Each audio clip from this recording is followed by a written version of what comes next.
Hi guys, good morning. So for today's video guys, I'm going to prepare some ingredients for our lunch. So I'm going to make or cook a ampalaya. So bitter gourd.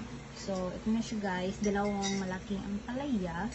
So first I need to do is to slice it according to the size that I want, and then I'm going to soak it in the water with salt while I leave it for like 30 minutes because I'm going to cook later after an hour. So the reason why I like to put it on the water with the salt, just to less the bitterness of this vegetable.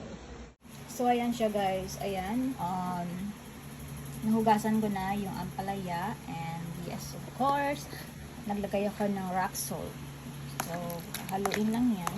Meron akong special guest dito. Haluin lang siya. Tapos ibabad ko lang siya ng mga 30 minutes and that's it. Tapos habang nagaganito ako ay nag-prepare ako ng other ingredients. So ayan, ako lang ba guys yung gumagawa nito. So para tipid, 'di ba? Gusto kasi ng anak ko ng nilagang itlog. So ako din naman, gusto ko ng nilagang itlog. So sa halip na ikaw ay magpakulo pa, so isapaw mo na lang sa kanin, o 'di ba?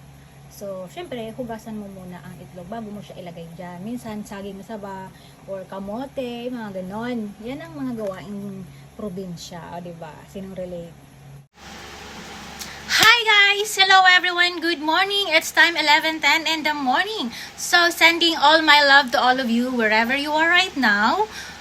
Whole world, good morning, good afternoon, good evening. So, my name is Myra, sa mga hindi pa po nakakakilala sa akin, and welcome here on my Facebook, on my YouTube, and yeah, thanks guys for supporting. But anyway, today guys, join with me. I'm going to share to all of you how I'm going to make my simple lunch ideas on how to make this simple vegetable. We called it ampalaya in Tagalog, but in English is like bitter gourd. So it's kind of veggie that's very bitter. So a lot of people, they don't like it, but for me, sometimes I make it as salad, as fresh salad. And maybe one day I can make a salad version to share to all of you. But for now, it's ginisang ampalaya na may itlog. So that's my recipe for today's video that I want to share to all of you. So anyways, very simple. Everyone, they have a own version on how to make this ginisang ampalaya na may itlog. So anyway, this is my version guys, and sana magustuhan ninyo yung Myra version kung paano magluto ng ginisang ampalaya na may itlog. Anyway, yes, let's start it guys. And I will show first to all of you what is my simple ingredients. So stay tuned guys. Tadan! So yes, this is the main ingredients guys. This is bitter gourd in English. Tama ba? And we call it ampalaya in Tagalog. Or in Bicol is marigoso. Marigoso. Shout out sa mga kapwa ko Bicolano, Bicolana. Marhay na aldaw. So yes, this is the ampalaya. And then of course, I'm using 4 medium size of eggs. Grabe guys, ang mahal na ng itlog ngayon. Patang itlog ang mahal na.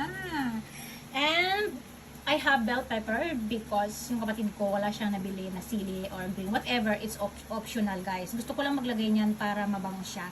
And kamatis, magic syrup, black pepper, onion, garlic, and of course I'm using oil and salt and soy sauce. So that's all guys, the simple ingredients. So let's start cooking. Hi guys! Oh my goodness, hindi pa ako nakapag-start pero pinagpapawisan na ang person. Grabe, pinagpawisan na ang inyong chef. So ayan guys, ready na. Nagpainit na ako guys dito ng kawali. And maglalagay ako guys ng oil. So, first, maglagay ka ng oil. Maglagay ka ng oil. And then after that, once na mainit na yung oil, you can add the garlic, onion, and the other ingredients. So, this is the other ingredients, guys, as you can see.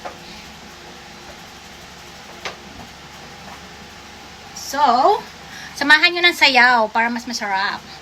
So, maganda guys kapag nakababad yung ampalaya sa tubig na may asin para hindi siya guys ganon ka pait.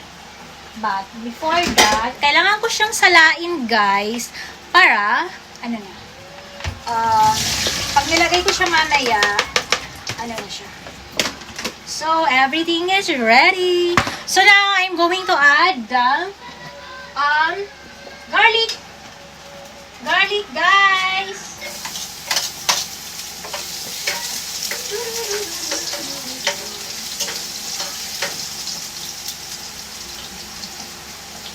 So yes, I added garlic and then I'm going to add the other ingredient. Yes, the garlic. And then you can add the onion. Onion. And just mix. Oh my god. I add the black pepper. And then I'm going to add tomato. Okay lang sila guys, magsama-sama. Kasi nga, all together naman talaga sila eh. Kayo naman. So, kapag ako nagluto, is depend ng aking mood. O, diba? Wala sa bugil niyan. Sarot. O, diba? So, ganun lang. Pwede kang maghalo dyan ng giniling, chicken, or whatever. So, gaya ng sabi ko, itlog ang ihalo ko. Itlog. So ayan siya guys, hayaan lang natin na mag-golden brown yung garlic and onion. Tapos kamatis. And then of course, I'm going to add ngayon, I'm going to add the ampalaya. So, I add the ampalaya guys. And hindi ako maglalagay ng tubig guys. Hindi. Tapos maglalagay ako ng ito, magic sarap.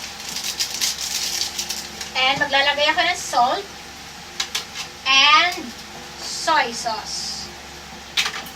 And hayaan ko lang siyang maganyan. Ganun lang.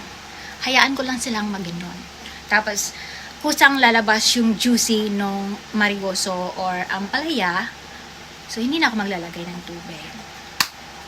And mamaya, kapag luto na siya, maglalagay ako ng 4 na itlog. Kasi gusto ng mama ko, itlog. And mura siya, diba? So, ayan guys, ganun lang kasimple yung version ko. Oh my God, nakakaloka. So, kamusta naman ang lahat? Salamat nga pala sa inyong pag-support sa aking ka-etchosan at ka-randomness ng mga vlogs and reels. So, love guys. Shout out sa mga kapwa ko Bicolano, mga relatives ko, pinsan ko, batchmate ko, lahat kayo. So, yeah. Stay tuned guys kasi, hindi pa ako tapos magluto. So, ayan na siya guys. Medium lang yung apoy niya. And, ayan na ang kanyang itsura. So, hindi na ako maglalagay guys ng tubig. So, takpan ko muna siya. I'll be back later. So, ayan. Ito na yung, bell pepper. Maya-maya natin sa ilalagay guys. So, ayan na. Kita nyo, diba? Nagkukusa siya na mag-juicy. So, haluin ko lang siya. Ayan. Haluin. Dahan-dahan para hindi magasdasan yung aking kawali. Hindi ko alam. Yung mga binili kong kawali, sabi non-sticky daw. Pero hindi naman totoo. Nabudol ako online. So, ngayon guys, it's time to ilagay na natin itong bell pepper. So, ito, sinadya ko po yan nilagay para mas maamoy siya and mas malasa. So, hindi ko pala nalagay kanina na mag-a-add pala ako ng konting sugar mamaya. Para mas okay yung lasa niya. So, yan. Ganun lang siya guys. So, ayan guys. I'm sure ready na siya. So, di ba nagkusta siyang magtubig. Ngayon maglalagay ako ng sugar. Isang kutsara, 1/4 lang yan. Isang kutsara, tapos 1/4 nung isang 1 tablespoon. So, ganyan na siya. Tapos, maglalagay na ako ng itlog in a few minutes. Kung ako ang masusunod, gusto ko, super half cook. But, ayaw ni mama ng ganon at ng kapatid ko, kaya sila ang masusunod. So, ayan guys, luto na siya. Natikman ko na rin, okay na yung lasa niya. And now, it's time to add the eggs. Ganyan lang siya. O, diba? Ang ganda. Ay, ang ganda. So, ayan na siya. Ngayon, hahaluin ko siya. Dahan-dahan. So, luto na to guys. Luto na. So, ito na yung final outcome nung recipe ko na ginisang ampalaya with egg. So, ang lasa nito guys, manamis-namis kasi may sugar siya. Tapos, lasang bell pepper and of course, malunggay. So, yan. Ganyan. Luto na yan. Kusa siyang mamumuo guys, maya-maya. Kasi, after kong mahalo, ganyan talaga siya. So, ayun. Luto na. So, ganun lang siya guys. Ganun na. And ready to serve, ready to enjoy, and ready to eat. So, once again guys, thanks for watching. And let me know if you have any concern and idea that you want to tell me.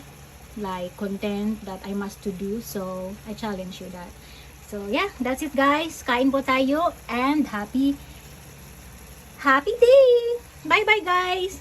Love, love!